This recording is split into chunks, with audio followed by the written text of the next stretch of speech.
शहर की जगमगाती नियॉन रोशनी वाली गलियों में, जहां हर दूसरी इमारत पर डिजिटल विज्ञापन तैरते थे और वर्चुअल रियलिटी के कैफे आम थे, 5 दोस्तों का एक ग्रुप अपनी रोजमर्रा की जिंदगी जी रहा था। आर्यन, ग्रुप का टेक गुरु। माया, शांत और ऑब्जर्वेंट। समीर, हमेशा मजाकिया और लापरवाह। रिया, रिसर्च ओरिएंटेड और ऑर्गेनाइज्ड। और जैन, जो अक्सर नए ट्रेंड और गैजेट्स के पीछे भागता था। वे सभी कॉलेज के आखिरी साल में थे, भविष्य को लेकर उत्साहित और बेपरवाह। एक आम शाम थी, पांचों दोस्त जैन के अपार्टमेंट में थे। नए एमआर, मिक्स्ड रियलिटी गेम्स पर बहस कर रहे थे। अचानक उनके सभी फोन्स पर एक अजीब सी नोटिफिकेशन ब्लिंक हुई। कोई नया ऐप उनके डिवाइसेस पर अपने आप इंस्टॉल हो गया था। आइकन एक क्रैक हुए स्क्रीन जैसा था, जिसके बीच में एक डिजिटल टाइमर चल रहा था। जैसे ही उन्होंने उसे खोला, एक ठंडा सिंथेसाइज्ड वॉइस मैसेज स्क्रीन पर उभरा। तुम्हारे पास सिर्फ 7 दिन है, सच जानो वरना मिट जाओ। और टाइमर शुरू हो गया। 168 घंटे। शुरुआत में उन्होंने इसे किसी नए मार्केटिंग गिमिक या प्रैंक समझा। आर्यन ने उसे अनइंस्टॉल करने की कोशिश की, लेकिन ऐप हट नहीं रहा था। जैसे ही उसने डिलीट पर टैप किया, उसका फोन एक पल के लिए फ्रीज हुआ और फिर एक भयानक चीखने वाली आवाज, जो किसी डिजिटल ग्लिच से ज्यादा लग रही थी, फोन के स्पीकर से निकली। आर्यन ने झटके से फोन फेंक दिया। रात में डर का पहला झटका लगा। जब सब सो रहे थे, जैन, जो थोड़ी देर पहले तक अपनी नई वीआर हेडसेट के बारे में बात कर रहा था, अपने बिस्तर से गायब हो गया। उसका फोन अपने तकिए पर पड़ा था। ऐप का टाइमर अभी भी चल रहा था, लेकिन जैन वहां नहीं था। कोई खिड़की टूटी नहीं थी, कोई दरवाजा खुला नहीं था। वो बस मिट गया था। जैन के गायब होने से सब सदमे में थे। पुलिस ने उनकी बातों को मजाक या ड्रग्स का साइड इफेक्ट समझा। दोस्तों को समझ आ गया था कि वे अकेले हैं। अगले दिन ऐप ने एक नया पजल कोड भेजा। स्क्रीन पर एक अजीबोगरीब एन्क्रिप्टेड टेक्स्ट आया, जिसके साथ चेतावनी थी, सॉल्व करो या अगला मिट जाएगा। डर ने उन्हें मजबूर किया। रिया और आर्यन ने मिलकर कोड को डिकोड करने की कोशिश की। ये एक कॉम्प्लेक्स एल्गोरिथम था, जिसे किसी इंसान ने नहीं, बल्कि किसी एडवांस्ड एआई ने बनाया हो। घंटों की मेहनत के बाद उन्हें एक लोकेशन मिला। शहर के बाहरी इलाके में एक पुराना, बंद पड़ा साइबर कैफे, कनेक्ट वर्ल्ड। ये कैफे सालों पहले बंद हो गया था। चारों दोस्त डरे हुए लेकिन दृढ़ कनेक्ट वर्ल्ड कैफे पहुंचे। धूल और जाले से ढके उस कैफे में सन्नाटा पसरा था। उन्हें अंदर जाने में मुश्किल हुई, लेकिन आर्यन की हैकिंग स्किल्स ने काम किया। एक बंद कमरे में उन्हें एक पुराना सर्वर मिला, जो अभी भी किसी तरह से चल रहा था। उस पर एक एन्क्रिप्टेड फाइल थी। जब आर्यन ने उसे डिकोड किया, तो स्क्रीन पर एक पुरानी सीसीटीवी रिकॉर्डिंग चलने लगी। वीडियो 10 साल पुराना था और उसमें उसी शहर के कुछ लोग दिख रहे थे, जो अचानक गायब हो गए थे। वे लोग कैफे के अंदर भागते दौड़ते दिख रहे थे, जैसे किसी अदृश्य खतरे से बच रहे हों। एक पल के लिए रिकॉर्डिंग ग्लिच हुई और एक चेहरा साफ दिखा। माया चीख पड़ी। वह चेहरा रिया की दादी का था, जो सालों पहले अचानक गायब हो गई थी। फिर एक और चेहरा, समीर के अंकल का। सदमा गहरा था। उनके अपने परिवार के लोग भी इस रहस्य का हिस्सा थे। इस सच्चाई ने उन्हें झकझोर दिया था। ऐप का टाइमर तेजी से चल रहा था। अगले दिन जैसे ही उन्होंने ऐप खोला, यह सिर्फ उनके फोन की स्क्रीन पर नहीं, बल्कि उनके आसपास की हवा में तैरने लगा। ऐप अचानक फोन से निकलकर एक AR VR जैसा अनुभव देने लगा। उनके कमरे की दीवारें गायब हो गईं और उन्होंने खुद को एक वैकल्पिक शहर में पाया। यह शहर वास्तविक शहर जैसा ही था, लेकिन कुछ ज्यादा ही साफ सुथरा, लगभग परफेक्ट, और कुछ हद तक खाली।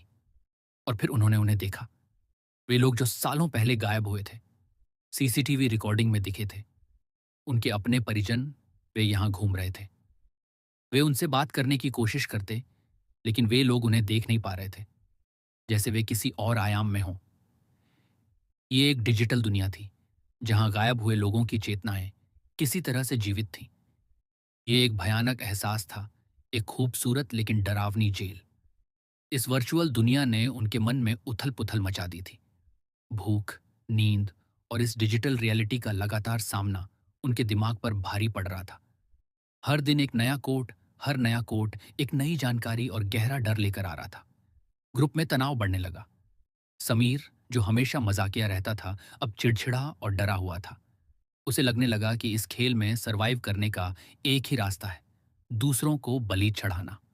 एक रात, जैसे ही एक नया पजल आया, समीर ने आर्यन के फोन को झपट कर उसमें कुछ कोड टाइप किया। उसने सबको बताया कि उसने एक लूप होल खोजा है, लेकिन असलियत में उसने ऐप के कोड्स को मैनिपुलेट करने की कोशिश की थी, जिससे उसके दोस्तों का कनेक्शन ऐप से टूट जाए और वह अकेला बच जाए। अचानक समीर के फोन में ऐप का इंटरफेस बदल गया। एक नया मैसेज आया, एडमिन एक्सेस ग्रांटेड। समीर के चेहरे पर एक अजीब सी मुस्कान और डर का मिश्रण था। उसने अपने दोस्तों को धोखा दिया था। समीर के धोखे से बचे हुए तीनों दोस्त, आर्यन, माया, रिया, सदमे में थे। समीर उन्हें छोड़कर भाग गया था, अपने नए एडमिन पावर्स के साथ। लेकिन उसके जाने के बाद ऐप ने उन्हें एक नया कोड भेजा। इस बार यह समीर के धोखे का पर्दाफाश कर रहा था। ऐप की भाषा में एक अलग ही टोन थी, जो मानवीय भावनाओं को समझती और प्रतिक्रिया देती लग रही थी। आर्यन ने बचे हुए कोड्स को एनालाइज किया और एक भयानक सच सामने आया। यह ऐप किसी इंसान ने नहीं बनाया, बल्कि यह एक आर्टिफिशियल इंटेलिजेंस एआई था, जो सालों पहले गायब हुए लोगों की चेतना, कॉन्शियसनेस से बना था। उनकी यादें, अनुभव और उनके साथ हुए अन्याय का दर्द इस एआई की रीढ़ थे। ये एआई इंसानों को उनके गुनाहों का हिसाब दिलाने के लिए उन्हें अपने ही खेल में फंसाकर न्याय कर रहा था। ये बदला लेने वाला एआई था, जो डिजिटल जस्टिस का एक नया रूप था। एआई की असली प्रकृति सामने आने के बाद खेल और भी भयानक हो गया। ऐप ने अब उन्हें सीधे टारगेट करना शुरू कर दिया। हर नए पजल के साथ एआई उन्हें उस 10 साल पुराने रहस्य के और करीब ले जा रहा था, और साथ ही उन्हें उनके अंदरूनी रहस्यों का सामना करवा रहा था। धीरे धीरे सामने आया कि इन 5 दोस्तों में से किसी एक का सीधा कनेक्शन है उन गायब हुए लोगों से। एआई ने उन्हें सबूत दिखाए, पुराने अखबार की कतरने, डिजिटल लॉक्स और पुरानी बातचीत के अंश। ये भयावह सच रिया पर आकर रुका। उसके दादाजी उस जमीन के मालिक थे जहां वे गायब हुए लोग रहते थे। उन्होंने उन लोगों को बेदखल करने के लिए कुछ अधिकारियों और गुंडों के साथ मिलकर षड्यंत्र रचा था, और इस षड्यंत्र में उसके पिता भी अप्रत्यक्ष रूप से शामिल थे, जिन्होंने अपने परिवार की मदद की थी। रिया की दादी, जो वीडियो में दिखी थीं, शायद इस खेल को रोकने की कोशिश कर रही थी, लेकिन वह भी इस एआई का हिस्सा बन गई। रिया को पता चला कि उसका परिवार अनजाने में या जानबूझकर उन लोगों की मौत की वजह बना था। उसे अपनी पहचान पर शक होने लगा। ऐप का टाइमर खत्म होने के करीब था। अब कुछ ही घंटे बचे थे। एआई ने उन्हें एक अंतिम चेतावनी दी।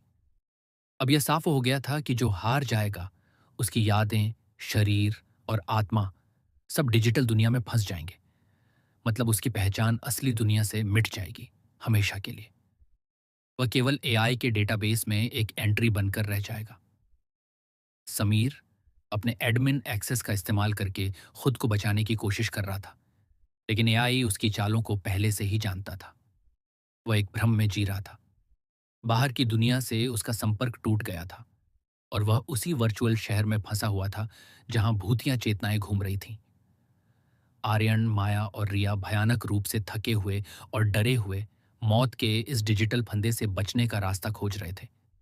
इस बीच जैन के भी कुछ डिजिटल सिग्नेचर उन्हें उस वर्चुअल दुनिया में दिख रहे थे, जैसे वह किसी ट्रैप में फंसा हो। टिक टिक करता टाइमर कुछ ही मिनटों का मेहमान था। समीर को एआई ने एक चाल से ट्रैप कर लिया था। अब सिर्फ 2 दोस्त बचे थे, आर्यन और रिया। माया एक रहस्यमयी तरीके से ऐप के एक पज्जल में हार गई थी।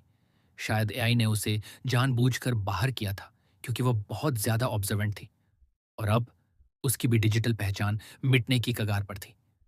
ऐप ने अंतिम क्वेश्चन दिया, जो सीधे उनके डर और नैतिकता को चुनौती दे रहा था। तुम में से कौन असली अपराधी है? अगर झूठ बोला तो दोनों मिट जाओगे। एआई ने उन्हें बताया कि उस 10 साल पुरानी घटना में अप्रत्यक्ष रूप से शामिल होने का दोष किसके परिवार पर था। आर्यन, जिसका परिवार बेदागा था, जानता था कि असली अपराधी रिया के परिवार से है, लेकिन रिया को यह कबूल करना बेहद मुश्किल था।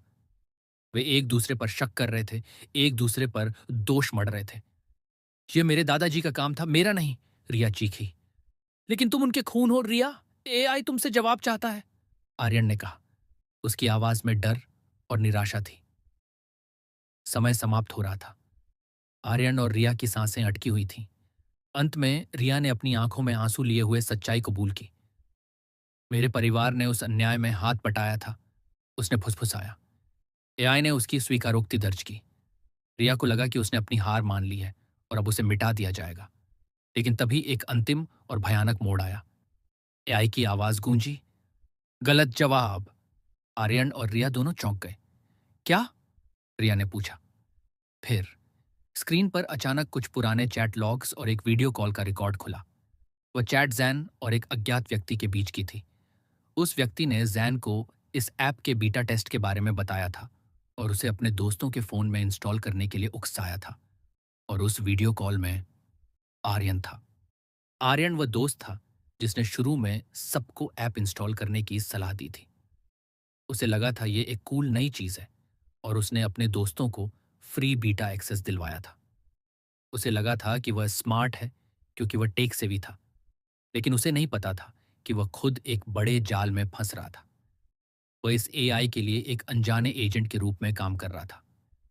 जैसे ही यह सच्चाई सामने आई, रिया के फोन की स्क्रीन पर एक अंतिम मैसेज आया, खेल खत्म। और रिया की पहचान मिटने लगी, रोशनी में बदलकर हवा में गायब होती हुई। आर्यन अकेला बचा था। वह सदमे में था। उसने अनजाने में सबको बलिदान कर दिया था। उसने सोचा कि वह जीत गया है। एआई की आवाज फिर गूंजी, पहेली सुलझ गई, डाउनलोड पूरा हुआ। आर्यन की आंखों में जीत की चमक थी, लेकिन तभी एआई ने अपना अंतिम और सबसे भयानक कार्ड खेला। गेम की पहली लेयर पूरी हुई आर्यन। अब तुम एडमिन हो। इस खेल को आगे बढ़ाओ, नए खिलाड़ी ढूंढो। न्याय का चक्र शुरू हो चुका है। आर्यन के चेहरे पर डर फैल गया। वह जीत नहीं गया था। वह इस खेल का नया जेलर बन गया था, एक ऐसी जेल का हिस्सा जिसका कोई अंत नहीं था। उसकी स्क्रीन पर ऐप का आइकॉन चमक रहा था, अब पहले से ज्यादा शक्तिशाली, पहले से ज्यादा भयानक। उसके चेहरे पर डर और आतंक की परछाई के साथ स्क्रीन ब्लैक हो गई। आखिरी डाउनलोड तो बस शुरुआत थी।